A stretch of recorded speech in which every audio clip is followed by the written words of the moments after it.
સમાચારની શરૂઆત મહત્વના સમાચારોથી સાણંદમાં પૂર્વ ભાજપના તાલુકા પ્રમુખની દાદાગીરી સામે આવી છે। તો સાણંદથી આ સમાચાર। ઘાતક હથિયાર લઈને મામલતદાર ઓફિસમાં ઘૂસ્યા। 5 વધુ લોકોએ મામલતદાર ઓફિસનો ઘેરાવો કર્યો। જીઓલોજીકલ ડિપાર્ટમેન્ટના અધિકારીઓની શંકાસ્પદ ભૂમિકા સામે આવી છે।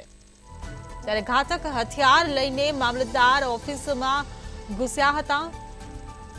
સાણંદથી આ સમાચાર। ભાજપના પૂર્વ તાલુકા પ્રમુખની દાદાગીરી સામે આવી છે। ત્યારે ઘાતક હથિયાર લઈને મામલતદાર ઓફિસમાં તેઓ ઘૂસ્યા હતા।